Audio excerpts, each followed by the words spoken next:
Well, true to lifestyle at the minute, I was at an airport.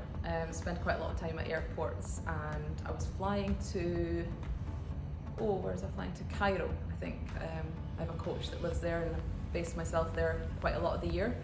So I was heading back there, and the national coach gave me a call, which was such a relief because even though I'm the highest ranked female player and #1 in Scotland, there was no guarantee that meant I was going to go. We were allocated 4 spots, and there was 6 players that were very good contenders for those 4 spots. So my position wasn't guaranteed for about 6 months. So to finally hear that we actually did so well that we got all 6 places awarded to us. So it was a sigh of relief followed by immediate excitement.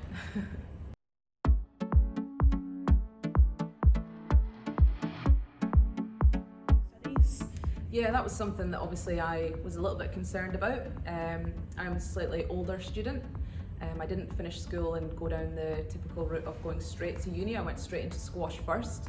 I think around then, which would have been about 12, 13 years ago, it was you had to pick one or the other. If you wanted to be serious about your sports, then you chose that and that only. And if you wanted to be academic, then that's what you were going to choose. So I think as the years have evolved, and I've seen a lot of top squash players in particular go to college and study there, and being able to balance that with professional squash gave me the encouragement and also the motivation to go and start studying. So I was about 29 when I made that decision. So I had a lot of experience in the bank of time management and how best to prioritise my training as well. So that certainly stood me in good stead. But the uni themselves and having the luxury of being a part of the scholar programme, I've got advice and assistance on tap. Everyone's been super helpful. Any questions that I've had, there's no stupid question or anything like that, and it's meant that I've been able to balance my studies and my training a lot better. But more importantly, it's made me assess what's important in the day. So rather than doing a lot of training and a lot of studying, because there's only so many hours in the day, it's prioritising what's really important with the training, what studying needs done, and making sure it all gets done in the day. But ironically, my squash performance and my world ranking has increased since coming to university. So the external focus as well. Sometimes when you're an athlete and you're doing it full time and you get bogged down in that athlete life bubble, it can become very consuming, and therefore in turn there'll be a lot of pressure, all created from yourself, but you're trying to be a perfectionist in your sport. So having the external focus of studies, something that I've chosen and I'm particularly passionate about, has allowed me to switch off from the sport, so that when I'm coming back in, then I'm refreshed and good to go, and it's more productive.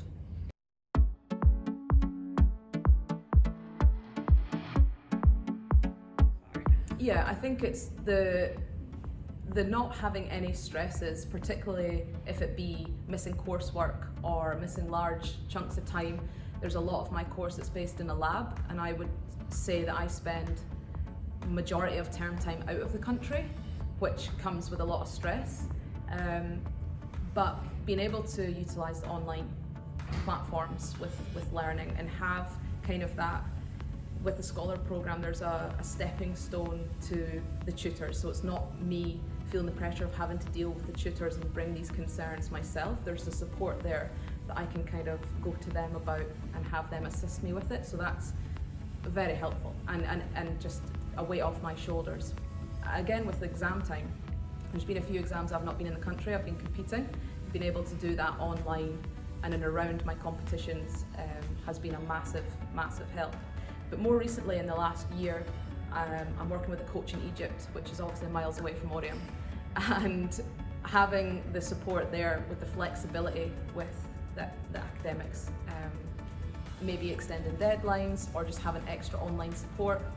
And the scholar programme has been the one that's led the way with that for me. So yeah, without that, I don't think I'd be passing my exams, let's just say that.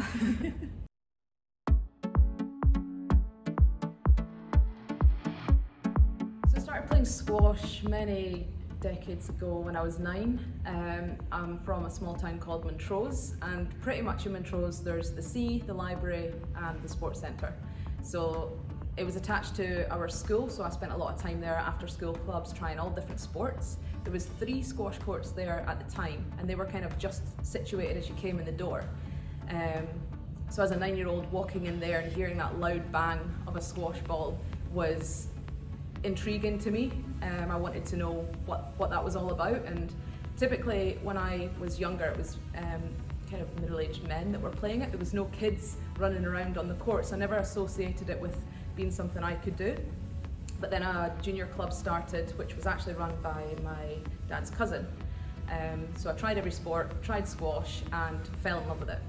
Hitting the ball as hard as I could, trying to make that loud noise and run around a million miles an hour was right up my street. So yeah, I tried all sorts of racket sports in particular, a bit of football as well, but really it was squash that kind of gladiatorial feel about you and your opponent being in this confined box and just trying to beat each other really stuck with me. So yeah.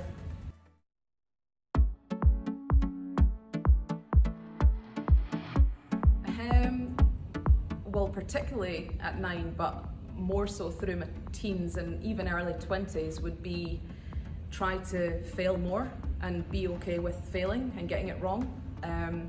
Certainly I feel that inhibited me in the latter end of my junior career, and when I began on the professional tour was I was petrified of failing, losing, getting it wrong.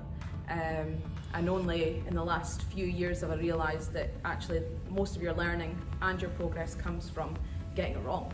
So I just wish that I messed it up a whole load more than I did, and had the courage to do so, to try and to be okay with failing.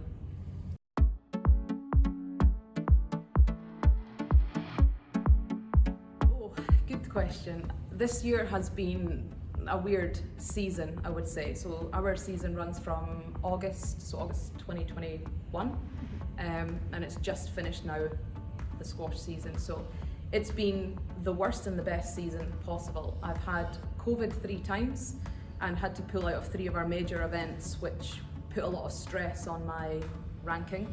And we needed to make sure our ranking was a certain level to qualify for the game. So to pull out of 3 of the majors due to COVID was very stressful, because it then meant that I had to do particularly well in the ones that I was able to play. I then tore my glute, and it took me out from another few events, and I tore a tendon in my bicep, all in the one season. So those were definitely the biggest factors in making it a very stressful time to qualify for the games. I mean, any other season and you kind of roll with the punches and get on with it and do what you can to recover, but having that time pressure there of qualifying for the games made it very tough. But ironically, I'm sitting at my highest world ranking, and everything fell into place when I could play. So yeah, it was facing adversity a lot, one after the other this season.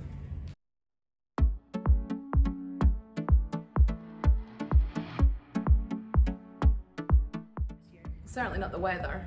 Our last Commonwealth Games was in the Gold Coast in Australia, and that really was amazing.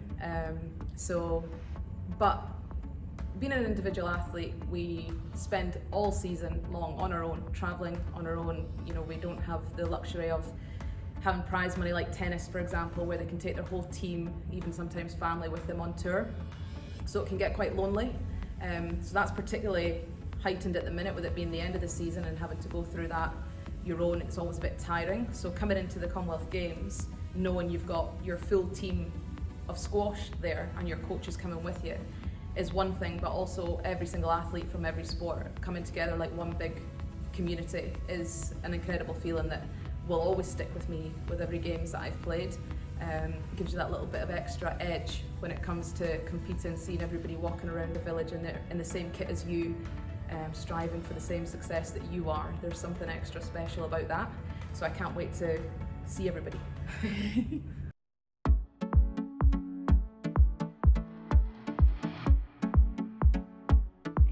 For them? Yeah, definitely fail. Get it wrong a million times over and over again, and look for it. Look for opportunities where you can stuff it up and get it wrong, and be brave enough to trust yourself that the more you fail, the more you get it wrong, you're going to have more success and enjoyment and happiness after that.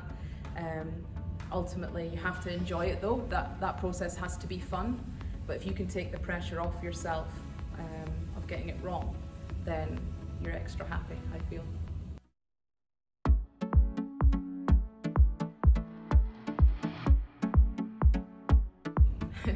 This is a question I get asked a lot. It's actually a question that I spend a lot of time thinking about, because whenever I get asked it, I don't have an answer of a particular role model or who that would be. And it's made me think back to growing up, going through the junior system, coming into professional sport.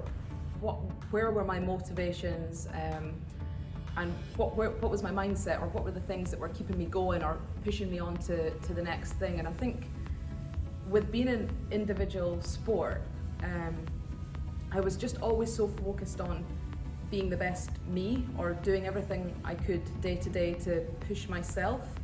And I think that just having that mindset from a young age has stood me in good stead. I think not comparing myself too much to other people, and almost, even though I'm competing against them, challenging me every day. How can I do my stretching in the morning better, or how can my yoga session be better? How can my strength and conditioning be the best it can be today, or my solo practice on the squash court? Really trying to maximize every single session and challenge myself that way has, I think, made me see some success. I have been in a period of where you do get caught comparing yourself to people that are maybe ranked above you, or trying to look up to them too much, and ultimately it's a distraction of your own journey, your own path, and you're focusing on your own weaknesses. So I think the more internal you can stay with your motivations and your why are you doing it, what makes you get out of bed every morning, then those things have been enough to almost take place of a role model. But for sure, I mean, I'm surrounded by great athletes at Oriam every single day from all different sports, and that's certainly a help, particularly Scottish athletes. I mean, we have this sense of pride that's a little bit extra than other countries, I think. So seeing other Scottish athletes, and even my teammates in the squash, they kind of inspire you and motivate you to be better.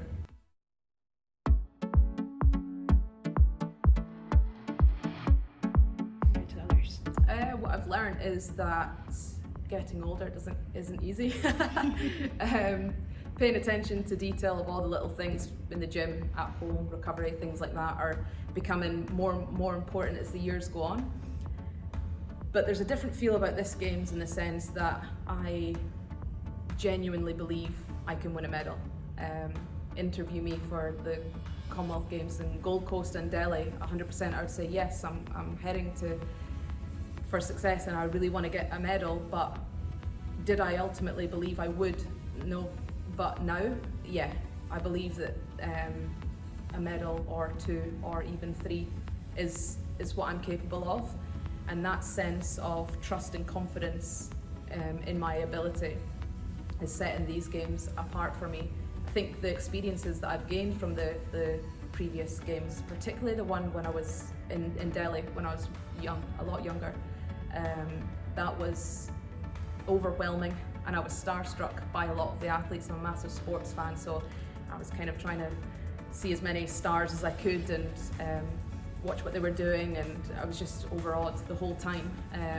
And this time I hope that we have a lot of younger athletes in Team Scotland, and maybe they're looking at me for that motivation or inspiration.